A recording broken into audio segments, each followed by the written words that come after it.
We all do toric IOLs under topical anesthesia. Many times when we remove the viscoelastic, the lens rotates. So I'm going to show you a simple trick today how to align this toric IOL under topical anesthesia and make sure that the axis is what we want.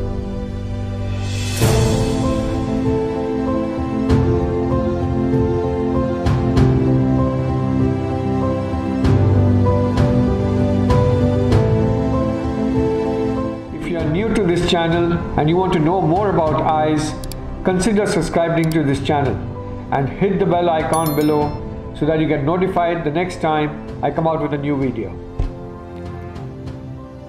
A case of a reasonably small pupil of about 5 millimeters, and we have image guided technology here to align the toric IOL.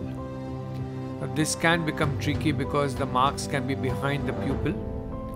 So I'm going to show you a trick as to how to align the toric marks with the image guided alignment that we are supposed to do. So this is a coaxial IA, and we are removing the viscoelastic from in front of the lens and behind the lens before aligning the toric marks. So here the placement of the IOL is supposed to be at 125 degrees, and at this stage we are only removing the viscoelastic from all around the IOL. And now I'm going to use the left hand or the non-dominant hand, keep the irrigation on in the coaxial IA and gently rotate the IOL to align with the 125 degrees of the image guided surgery. So you can see that I'm rotated the IOL and then come out. And now we are just using a hydrodissection cannula to nudge the IOL to make sure that the superior marks and the inferior marks both on the IOL are aligned with the 125 of our image guided technology that we are using in this case.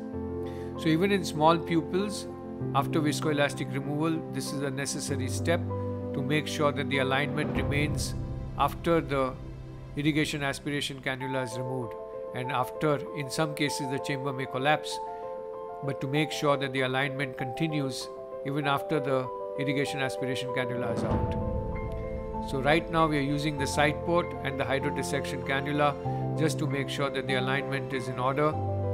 And the pupil is little smaller, as you notice it became a little smaller after the IOL insertion, but this can happen many times. So even in small pupils, toric alignment is really not a stressful thing, and this is how it can be made quite easy with the help of the irrigating force of the coaxial IA and rotating the IOL in the back to align the toric marks.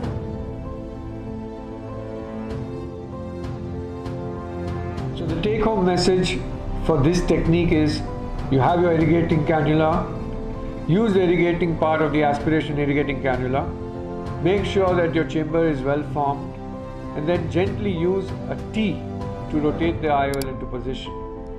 Important message is, make sure that the chamber is well formed, and then only you can dial the IOL, otherwise it's extremely difficult and tricky.